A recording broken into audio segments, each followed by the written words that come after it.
money on my mind, money on my mind, money on my mind, money on my mind, money on my mind, money on my mind, money on my mind. So money is all I think of. Money on my mind, money on my mind, money on my mind, money on my mind. All right, and yes, money is always on my mind because you're listening to the one, the only Bookity Blondie himself, Darrin Harvey, your host of Financial State of Mind, the show where I help you get to that bag, manage that bag, and grow that bag as best as possible by me preaching, teaching, speaking, and educating my beautiful audience on financial literacy, business, and all things moolah. If you don't know what station you're listening to, you are tuned in to 96.9 FM on KGPC. You might be streaming on that website, which is kgpc.969.org. Again, kgpc969.org. Or you might be listening to me on your favorite podcast choice. Any way you're listening to me, whether it's broadcasting live on this beautiful Monday or however, I just want to say thank you as always. I believe this is episode, I've forgotten at this point, 28, I think, 27. I may be a little further down, 25, 26. I'm just saying random numbers at this point. What are we talking about today? Today, we're talking about something I really love to talk about, something that I really help my clients with as a business consultant who specializes in helping businesses understand finances. We're going to talk about business loans. We're going to talk about business credit. We're going to talk about how to set your business up as best as possible to maximize the amount of business loan lines and business credit cards you can get. Let's just get right into it. Say this is really geared for businesses who are about to start. So that's where I'm targeting. This is who I'm talking to. If you're thinking about starting a business, or maybe you have started a business, but you're still in the first year, the second year, the third year, or maybe you're already in business, but you want to form a new business, a new offshoot of your business. This is geared for you guys. If you're trying to open up a business for these reasons, again, you're brand new into business already, you have been in business probably less than 5 years, or you're planning on opening a new business, a second business, and you already have a first business. When I mean opening business in this context of this episode, I mean LLCs or corporations. Sole proprietorship or partnerships is not going to work to my knowledge, or it's going to be a bit trickier. I'm just going to say, as far as my knowledge, it's not going to work. You need an LLC, whether it's a single member or multi-member, or you need a corporation. I don't care if it's an S Corp or a C Corp. I don't care if your LLC is tax S Corp. You need an LLC or a corporation to take advantage of the things I'm about to talk about. I've already explained in previous episodes how to go about setting up an LLC or a corporation, but just for a quick refresher and guide, you go to the county website of where you're going to operate your business in. For example, we're in Oakland, California today, so I would go to the Alameda County website and start the process of filing for the business. You can use a service like LegalZoom or Rocket Lawyer, or you can actually pay an attorney, a business attorney, to do this for you. Those options are more expensive, but they're much more convenient. And if you're asking me off rip, hey Darrin, what way should I go? Should I form it myself? Should I go to a do-it-yourself service like LegalZoom or Rocket Lawyer, or should I hire myself a California-based business attorney? I would say, if you know the business and you know the business is like small, like a kind of small apples in the grand scheme of things. What is small apples in the grand scheme of things? You know, you're just trying to start a bakery business. You're trying to start a podcasting business. You're trying to start a consulting business. These are very simple businesses where it's pretty easy to research how to do all of this. If you're over here trying to start a research and development business, or an investing business, or a business where you're investing into other businesses, or maybe you're trying to get a ton of funding, so like you're trying to develop an app, or you're trying to develop very high priced technology or products, you might want to hire or consult a business attorney. because the nuances in that is going to be much more important. Or if you're going to be in business in health, if you're going to be in business in health, that's another one where you might want to consult an attorney, because the nuances and the T's and C's get a lot more trickier, and the penalties for messing up are a lot more heavy compared to, say, if you're a consultant like me. So either way though, open up your LLC. Doesn't matter where it's located. I tend to advise people just to do it where you live. So if you live in California, open up your LLC in California. The important thing is you want the LLC to be the same place you're doing business in. We're not going to talk about the benefits of opening up an LLC outside, like Delaware or Nevada or something like that. That's for a totally different episode. And for now, just say, go talk to a business attorney if you want to do that. You figured out the type of business and you want to open up your LLC. Now, the type of business you open up actually dictates the amount of money you can get from a loan or a business credit card. Now, why is that? Well, let's just talk logically. If I want to open up a business where I am helping, I don't know, credit repair like people in credit repair, people who are just helping people who are broke, who don't make a lot of money, that is not going to take as much money as, say, someone who is opening up an investment company where they invest into both businesses and real estate. When a lender sees the business type, when a lender sees a business type, that dictates the amount of money they think they should be able to lend to you. So what am I saying? If you want the most money, open up a business that generally is known for making more money. If you have a marketing company, yes, that makes sense for a marketing company to make millions and millions of dollars fairly quickly. If you have an investment company, that makes sense to do that. They're going to make millions and millions of dollars very quickly. If, again, you do something smaller in scope, like a bakery, that's not known to be grossing tens of millions of dollars right away. You may not get as much money as possible. That is very important, is knowing the business type and naming it and setting it up correctly. The other thing that's important about when you're trying to get loans is, are you a for-profit or are you a nonprofit? It is a bit more difficult to get loans when you're a nonprofit compared to a for-profit. Why is that? Well, again, let's speak logic. The lender is trying to make sure you can pay them back, right? That's any lender. It's the same thing on the personal side. They want to make sure that you have the ability to pay them back. Well, and we'll talk about this more in detail on what you need to do to set yourself up to get these loans and credit cards. The lenders are going to want to see you can pay them back, which usually is profit, right? If you have profit, then you can pay lenders back. Well, a nonprofit's in the name. It's non-profit. They're not supposed to show a profit. So it's going to be a little bit more difficult to find lenders who are going to want to work with that in comparison to for-profit companies. That's one of the downfalls and many challenges of having a nonprofit agency. Yes, you get a crap ton of tax benefits, but it does get a little bit more difficult when you're trying to get money to borrow, like a credit card or a loan.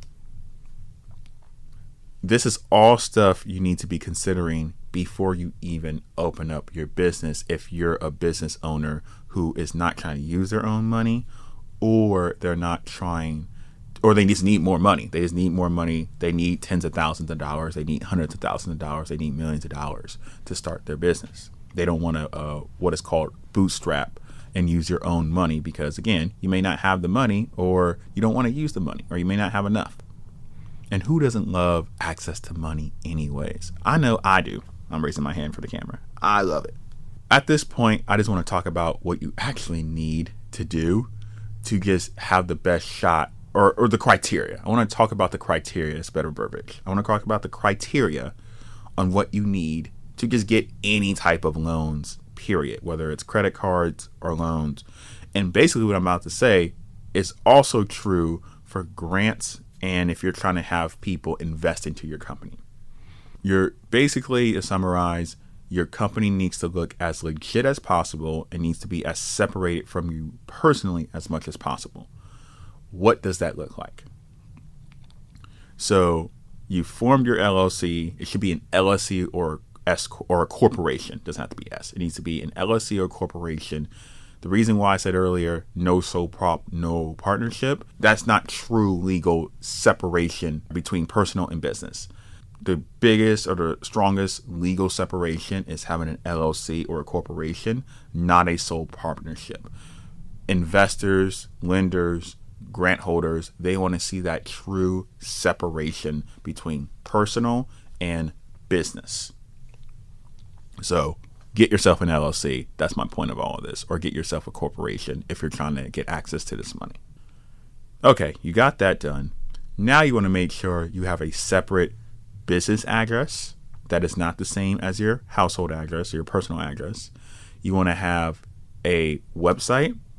You want to have a business cell phone that's separated. You can just start by getting a free number from Google Voice, or you can go all the way and just get a completely separate phone like I have right now.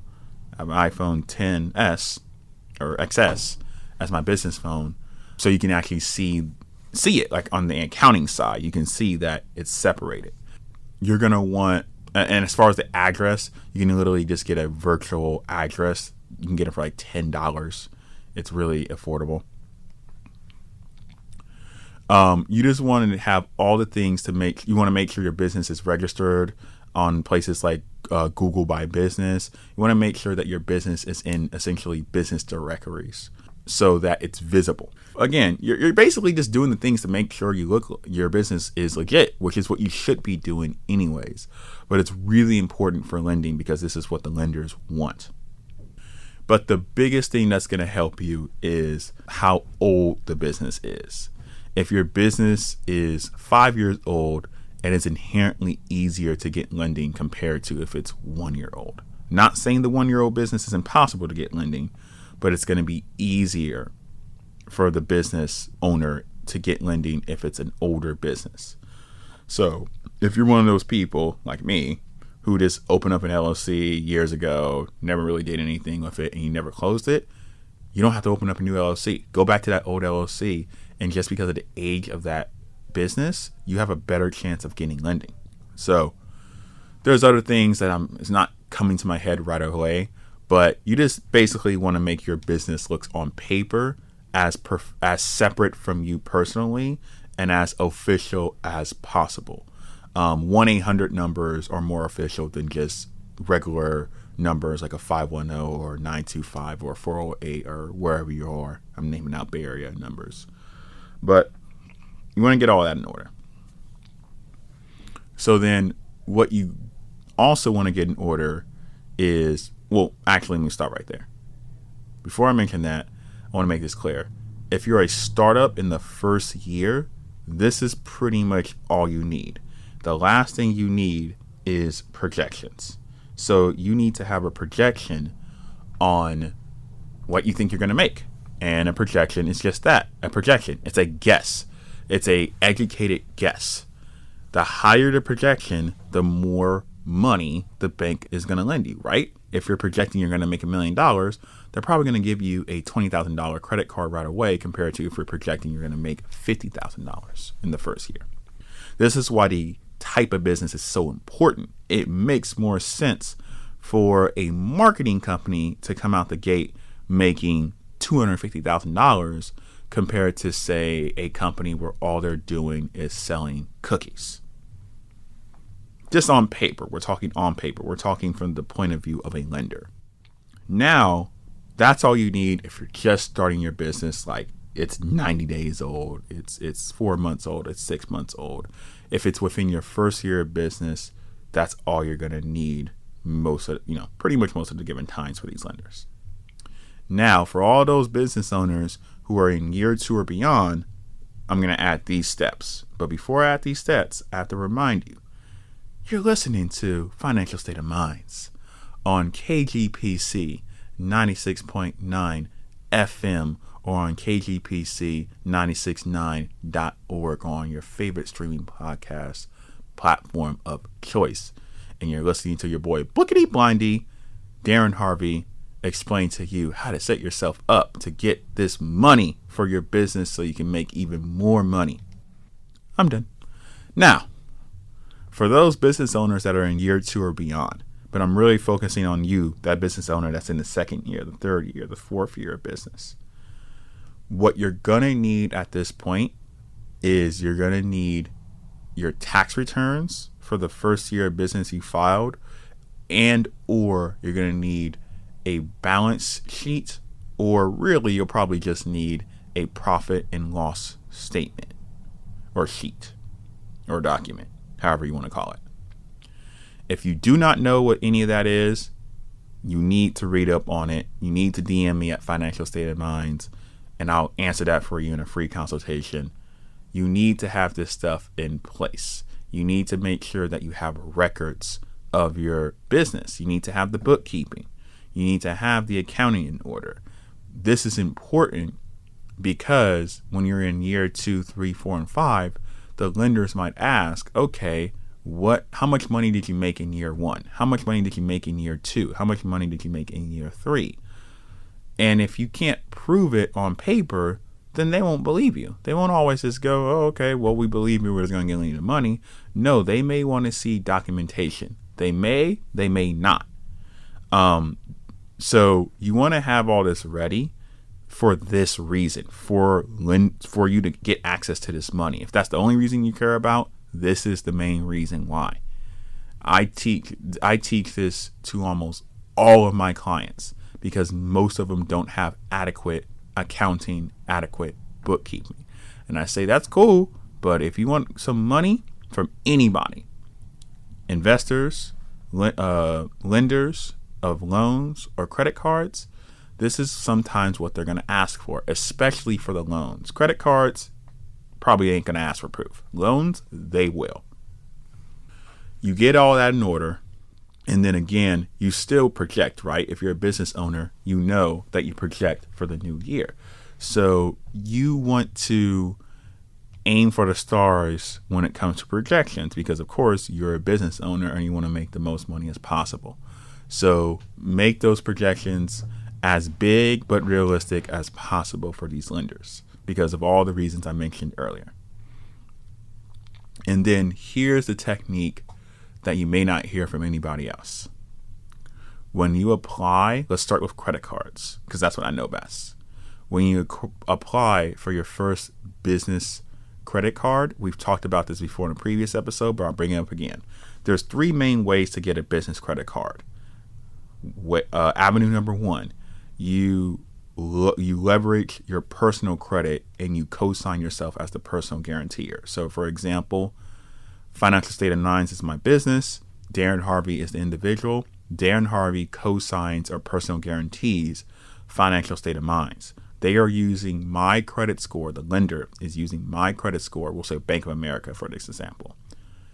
Bank of America is using Darrin Harvey's personal credit score as collateral to back up why they should lend to Financial State of Minds. That's the easiest way to get your first business credit card, and that's how you're going to get your first trade line. Your second way is very similarly, you use your business assets as collateral. Some lenders, not all of them, a lot of the big boy banks like Bank of America, Chase, the people you've heard of, won't do this.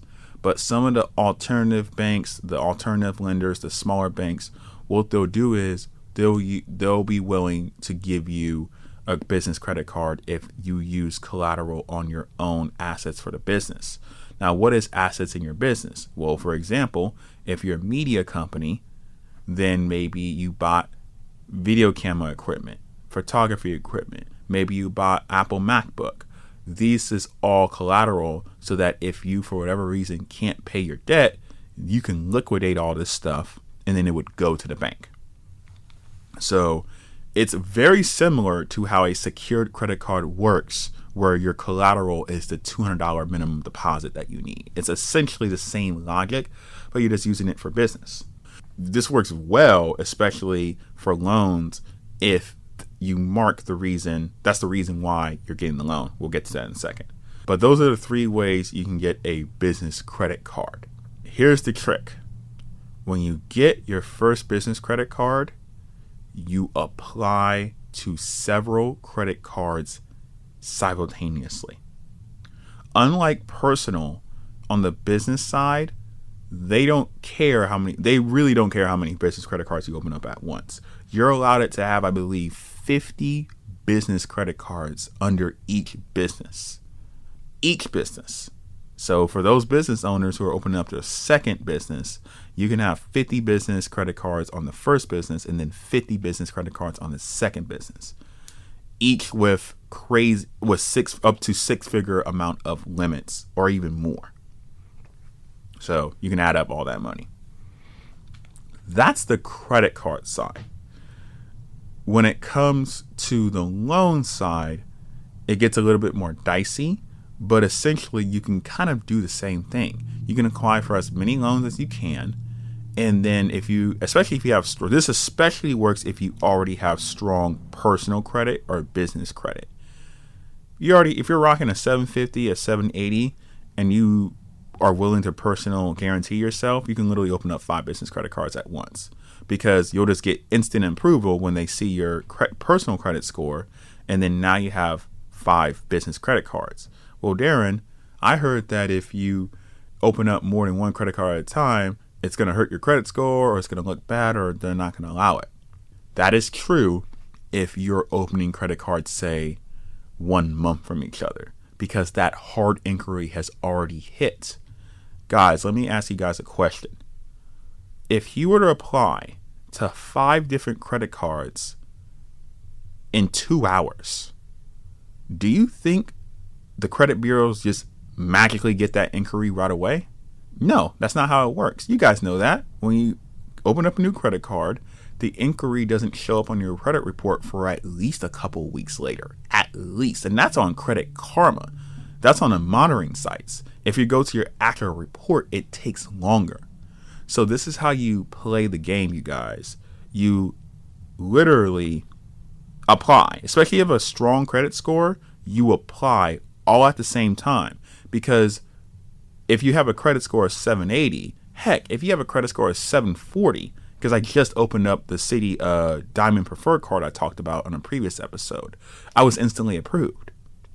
So imagine if I did that within 2 hours of 5 different credit cards. I just instantly get approved, instantly get approved, instantly get approved, instantly get approved, instantly get approved.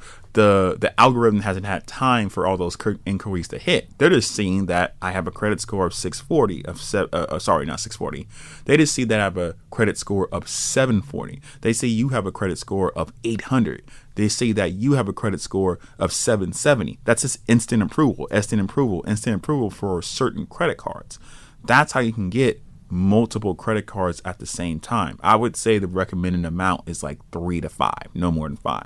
Technically, you can do that on your personal side too, but it really works on your business side, because here's the key. On the business side, not every bank reports even to your personal credit. Let me say that again and say that clearly. When it comes to business credit and business credit reporting, not all lenders, not all banks will report what's going on your business credit to your personal credit. Bank of America is an example. I know this because I have my business credit card for them. Whatever balance I have on my Bank of America credit card, they don't send that information to my personal side. So they don't send that to Equifax on the personal. They don't send that to TransUnion on the personal. They don't send that to Experian on the personal. They don't talk to each other like that, because why? It's separate. It's legally separated by the LLC. This is how you can leverage your personal credit, if it's strong or just decent, to get yourself multiple business credit cards. Now, disclaimer, yes, these 5 multiple business credit cards may all have personal guarantors attached to them. This is not free money. This is a great way to get access to money. As I wrap up this episode, this is how you get rid of those PGs. You make payments on all 5 of those credit cards. Split up the charges. Literally just stuff you do. Going out to eat. Just business expenses, right? Your camera equipment, if you're a media company. Whatever your business needs, put them on all different credit cards. And just make the payments. So your business will have literally, let's say it has 5 credit cards. in 3 months 3 payments on 5 different credit cards. That's 15 payments. Those 15 on-time payments gets reported to the credit bureau within 6 months. Now you have a business credit score. Now, because you practice good business credit practices and paying on time, in 6 months to 12 months, you can go back to those same lenders you got those 5 credit cards. Really, go back, open up 5 more credit cards, open up as many or as little as you want. Go back to those original credit cards and ask, hey, now that I have a strong business credit score, can you remove me, Darrin, me, Betty, me, whoever your name is, off as personal guarantors? And they'll go, yeah, Financial State of Mind's Darrin has a business credit score of 500 or 900 or 1,000. These are Paydex scores, by the way, from Dun & Bradstreet. Look that up. You're in good standing. We don't need you to put yourself as collateral anymore. And now your personal is 100% separated from your business as far as the debt. So for whatever reason, your business goes out of business, which it shouldn't, because you're a hustler and you've been paying your bills on time. You're making a lot of money with all these credit lines you're taking advantage of. It shouldn't go out of business. But just in case it does, Darrin Harvey, or you, the viewer or the listener, is not liable for that debt. Your business is. And all you have to do is at worst, liquidate your business assets. But you walk away scot-free with your high personal credit score.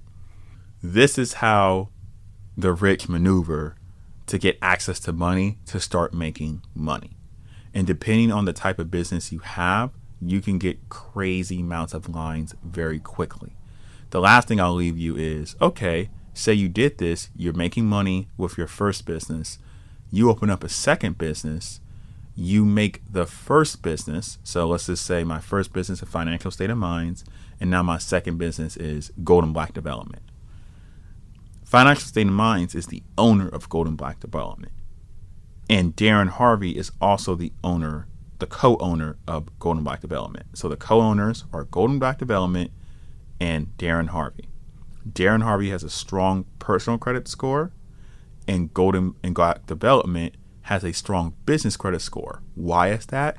Because it's owned by Financial State of Minds, and we've built up their credit score so that now you have 2 personal guarantors you can pick from to piggyback off. So Golden Black Development already has access to business credit and loans, starting the process all over again. That's the game, you guys. That's the game. And that's just the beginning. There's so many more tricks you can do, but I love teaching this to my clients. And I love how I can one-on-one, okay, this is your business. This is what you want to do. This is step-by-step how you go about doing it so you have access. But you want to get the important stuff done, like making sure you pick the right business entity, making sure it's the right business type, making sure that you are accounting in your bookkeeping and you're keeping track of your receipts, you're keeping track of your business meetings, you're writing down every single thing. Because you may have access to all this money and you're making all this money, but we got to make sure we're keeping good records, because the IRS does love to audit businesses. Everyone's worried about getting audited on the personal side. No, they love to audit businesses. One wrong move of not keeping track of something, you're going to get hit with that audit, and they're going to take some stuff away. They're going to fine you. But if you just keep good tracking and documentation of your business and of your accounting, you're safe. And if you want to learn more on exactly how to do that, please DM me at Financial State of Minds. Hit me up for a free consultation. I teach this all. I partner with a lot of people who know and have done this for years, and that's where I'm getting my information from. And a lot of this I've tried myself, and it works, you guys. It works. All right, I'm running out of time. 30-minute episode went by quick. This is your boy, Bookity Blondie. You've been listening to Financial State of Minds, the show where I help you get to that bag, manage that bag, and grow that bag as best as possible by preaching, teaching, speaking into existence financial literacy, business literacy, and all things money. I love you guys. I love doing this. You've been listening to it on KGPC 96.9 FM or on the streaming site kgpc969.org or your favorite podcasting platform of choice. I'm out of here. Peace, kings and queens.